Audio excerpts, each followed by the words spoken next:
मेरा नाम सिमरन है। मैं 24 साल की हूँ। जवान, बेबाक और बदन में ऐसी प्यास जो शादी के बाद भी कभी पूरी तरह बुझी नहीं। मेरी छाती भरी हुई है, कमर पतली और नजरें ऐसी कि मर्द एक बार देख ले तो भूल ना पाए। शादी रोहन से हुए सिर्फ 1 साल हुआ था। रोहन बहुत अच्छे इंसान हैं, लेकिन उनका बिजनेस उन्हें हमेशा बाहर रखता है। महीने में 20 से 25 दिन वह टूर पर रहते हैं। जब घर आते हैं तो थक कर सो जाते हैं। उनकी बाहों में वह जोश, वह तीव्र गर्माहट जो पहले थी, वह अब कम हो गई थी। मेरा बदन तरस रहा था किसी मर्द के मजबूत स्पर्श का, किसी की गर्म बाहों का। घर बड़ा और शानदार है, लेकिन अंदर से सुनसान। रोहन की मां गुजर चुकी हैं। घर में सिर्फ मैं, रोहन और मेरे ससुर शिवराज जी रहते हैं। शिवराज जी 52 साल के हैं, लेकिन उम्र का असर बिल्कुल नहीं। रिटायर्ड आर्मी ऑफिसर, चौड़ा सीना, मजबूत बाजू, लंबा कद, सफेद दाढ़ी में एक अलग मर्दानगी। उनकी आंखें गहरी हैं, आवाज भारी और गर्म। जब वह मुझे देखते हैं तो लगता है जैसे अंदर तक पढ़ रहे हो। शुरुआत में सब सामान्य था। वह मुझे बहू कहते, मैं उन्हें ससुर जी। लेकिन रोहन के ज्यादा बाहर रहने से घर में ज्यादातर मैं और शिवराज जी ही रहते। एक दिन जबरदस्त गर्मी थी। मैं किचन में ठंडा शरबत बना रही थी। शिवराज जी अंदर आए, सिर्फ लुंगी और बनियान में पसीने से तर। उनका चौड़ा सीना चमक रहा था। बोले, बहू कुछ ठंडा पिलाओ ना, गला सूख रहा है। मैंने गिलास बढ़ाया तो गलती से शरबत उनकी बनियान पर गिर गया। मैंने जल्दी से कपड़े से पोंछना शुरू किया। मेरा हाथ उनकी गरम सख्त छाती पर रुका। उनकी धड़कन तेज थी। वो मेरी आंखों में देखते रहे। धीमी गहरी आवाज में बोले, बहू तुम्हारा हाथ भी तो बहुत गर्म है, या मुझे ही आग लग रही है। मैं शर्मा गई, लेकिन हाथ नहीं हटाया। उस पल में कुछ देर हम ऐसे ही खड़े रहे। उस दिन से उनकी नजरें बदल गईं। कभी किचन में पीछे से गुजरते हुए मेरी कमर पर हाथ रख देते, कभी रात को मूवी देखते वक्त मेरे बगल में बैठ जाते, कंबल के अंदर हाथ मेरी जांघ पर रख देते। कभी सुबह मेरे कमरे में आते और बेड के पास खड़े होकर मुझे देखते रहते, जैसे मुझे अपना बना लेना चाहते हो। मैं रोकती नहीं थी, क्योंकि रोहन की गैर मौजूदगी में मेरा बदन तरस रहा था।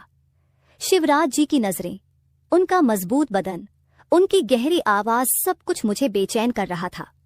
एक रात रोहन फिर टूर पर गए। घर में सिर्फ हम दोनों थे।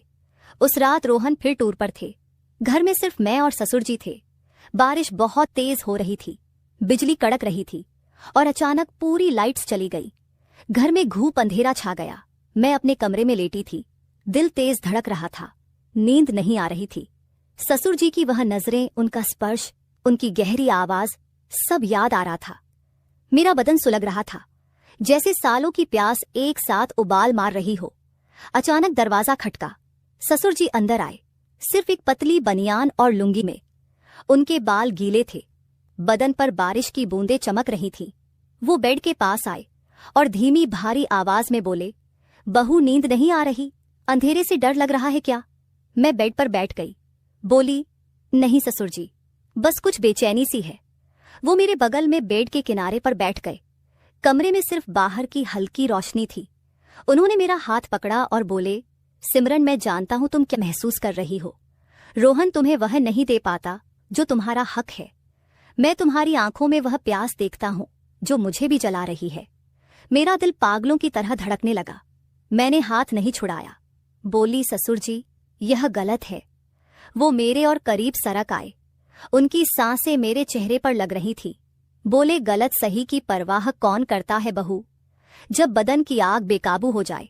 मैं तुम्हें देखता हूं तो खुद पर काबू नहीं रहता। तुम इतनी गर्म हो, इतनी प्यासी कि मुझे रातें नींद नहीं आती। उन्होंने मेरा हाथ अपनी छाती पर रख दिया। उनकी धड़कन मेरे हाथ के नीचे पागलों की तरह धड़क रही थी। मैंने हाथ हटाने की कोशिश की, लेकिन वो नहीं हटा। वह मेरे कंधे पर सर रखने लगे। मैं रुक गई। उनकी गर्म सांसें मेरी गर्दन पर लग रही थी। बदन में सेंध दौड़ रही थी। कुछ देर हम चुप रहे, सिर्फ बारिश की आवाज और हमारी तेज सांसें। फिर वह मेरे कान के पास आए और फुसफुसाए, बहू बस एक बार मुझे कस के गले लगा लो, मैं तुम्हारी प्यास बुझा दूंगा। मैं चुप रही। वह धीरे से मुझे अपनी मजबूत बाहों में भर लिया।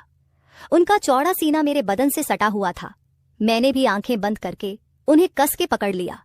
उनकी छाती मेरे सीने से दब रही थी। दिल की धड़कनें एक दूसरे से टकरा रही थी। उनकी बाजू मेरी कमर पर कसी हुई थी, जैसे मुझे कभी छोड़ना ही ना चाहते हो। हमारी सांसें और तेज हो गई। वो मेरे बालों में उंगलियां फिराते हुए बोले, सिमरन, तुम कितनी नरम हो, कितनी गर्म। मैं तुम्हें पूरा महसूस करना चाहता हूं। मैंने उनकी पीठ पर हाथ फेरा। वो और कस के मुझे दबाने लगे। उस पल में दुनिया सिर्फ हम दोनों थे। वो मेरे माथे पर, गाल पर, गर्दन पर होठ रखते गए। मेरा बदन कांप उठा। मैंने रोती हुई आवाज में कहा, ससुर जी, बहुत बड़ा है आपका, प्लीज आहिस्ता कीजिए, मैं मर जाऊंगी। वह रुके नहीं। उन्होंने मुझे और जोर से अपनी बाहों में कस लिया। हम देर तक एक दूसरे में खोए रहे, बहुत करीब, बहुत गहरा, बहुत तीव्र। उस रात के बाद मैं और ससुर जी एक दूसरे से दूर नहीं रह पाते थे। दिन में जब घर खाली होता, वो मेरे पास आ जाते। कभी किचन में पीछे से आकर मुझे अपनी मजबूत बाहों में जकड़ लेते और कान में फुसफुसाते, सिमरन, तुम्हारी यह प्यास मुझे भी जला रही है। मैं तुम्हें हर पल महसूस करना चाहता हूं। मैं शर्मा जाती, लेकिन उनकी बाहों में पिघल जाती। उनकी चौड़ी छाती मेरे पीठ से सटी होती। उनकी सांसें मेरी गर्दन पर लगती और मेरा बदन कांप उठता। एक दिन रोहन फिर 10 दिन के विदेश टूर पर गए। घर में सिर्फ हम दोनों थे। शाम को मैं नहाकर निकली। लाल रंग की पतली साड़ी पहनी थी, जो मेरे भरे हुए बदन से चिपक रही थी। बाल गीले थे, खुशबू फैली हुई थी। ससुर जी लिविंग रूम में बैठे थे। मुझे देखते ही उनकी आंखें जल उठीं। वह उठे और मेरे पास आए। बोले, बहू, तुम आज मौत लग रही हो। मैं खुद को रोक नहीं पा रहा। मैंने कुछ नहीं कहा। वो मेरे सामने खड़े हो गए। उनकी नजरें मेरे चेहरे से नीचे सरक रही थीं। उन्होंने धीरे से मेरी कमर में हाथ डाला और मुझे अपनी तरफ खींच लिया। मैं उनके सीने से टकरा गई। उनकी बाजू मेरी कमर पर कसी हुई थी। वह बोले, सिमरन, मैं तुम्हें पूरा अपना बनाना चाहता हूं। तुम मेरी हो, सिर्फ मेरी। मेरा दिल पागलों की तरह धड़क रहा था। मैंने उनकी छाती पर हाथ रखा और बोली, ससुर जी, यह आग बहुत तेज है, मैं डर रही हूं। वो मुस्कुराए और मेरी गर्दन पर होंठ रख दिए। उनकी गर्म सांसें, उनका स्पर्श, मेरा बदन सुलग उठा। मैंने उन्हें कस के गले लगा लिया। हम सोफे पर गिर पड़े। वह मेरे ऊपर थे। उनका मजबूत बदन मेरे बदन को दबा रहा था। उनके हाथ मेरी पीठ पर, कमर पर, जांघों पर फिर रहे थे। मैंने उनकी बनियान खींचकर उतार दी। उनकी चौड़ी छाती, सख्त मसल्स मेरे सामने थे। मैंने उनकी छाती पर होठ रख दिए। हमारी सांसें मिल रही थी। वो मेरे कान में बोले, सिमरन, तुम कितनी नरम हो, कितनी गर्म। मैं तुम्हें कभी नहीं छोड़ूंगा। मैंने आंखें बंद कर ली। हम बहुत करीब आ गए थे, बहुत गहरे, बहुत तीव्र। मैंने चीख कर कहा, ससुर जी, बहुत बड़ा है आपका, प्लीज आहिस्ता कीजिए, मैं मर जाऊंगी। वो रुके नहीं। उन्होंने मुझे और कस के अपनी बाहों में भर लिया। हम देर तक एक दूसरे में खोए रहे। बदन की आग चरम पर थी। वह पल इतना तीव्र था कि मुझे लगा मैं पिघल जाऊंगी। मेरी चीखें धीरे धीरे कराहट में बदल गईं और फिर मजे की आवाजें कमरे में गूंजने लगी। उस शाम के बाद मैं और ससुर जी पूरी तरह एक दूसरे के हो चुके थे। रोहन के बाहर रहते हम हर पल एक दूसरे के लिए जीते। सुबह उठते ही ससुर जी मेरे कमरे में आते, मुझे बिस्तर पर ही अपनी मजबूत बाहों में भर लेते। दिन में जब मन करता, किचन में, सोफे पर, छत पर हम करीब आ जाते। उनकी चौड़ी छाती मेरे बदन से सटी रहती। उनकी गर्म सांसें मेरी गर्दन पर लगती। उनकी बाजू मेरी कमर को कस के जकड़े रहती। मैं उनके स्पर्श में खो जाती। वो मुझे पागल कर देते थे। हर बार जब हम बहुत करीब आते, मैं चीख कर कहती, ससुर जी, बहुत बड़ा है आपका, प्लीज आहिस्ता कीजिए, मैं मर जाऊंगी। लेकिन ससुर जी रुकते नहीं थे। वह मुझे और कस के अपनी बाहों में भर लेते।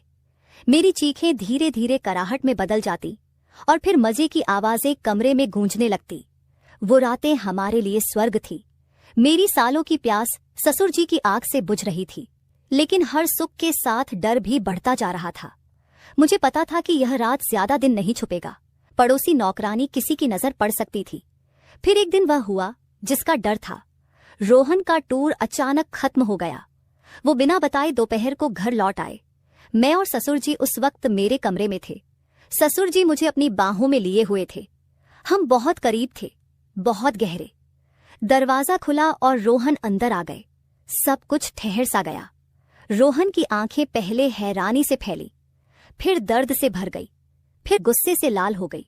वह चुपचाप बैग रखकर बाहर चले गए। कमरे में सन्नाटा छा गया। मैं रोते हुए ससुर जी से अलग हुई, कपड़े ठीक किए और रोहन के पीछे भागी। वो लिविंग रूम में बैठे थे, सर हाथों में पकड़े हुए। मैं उनके पैरों में गिर पड़ी और रोते हुए बोली, रोहन माफ कर दो, मैं कमजोर पड़ गई। तुम हमेशा बाहर रहते थे, मैं अकेली थी। ससुर जी ने वह खालीपन भर दिया। लेकिन मैं तुमसे प्यार करती हूँ। ससुर जी भी नीचे आए, उनकी आंखें नम थीं। वो रोहन के सामने खड़े हो गए और बोले, बेटा गलती मेरी है, मैंने बहू की कमजोरी का फायदा उठाया।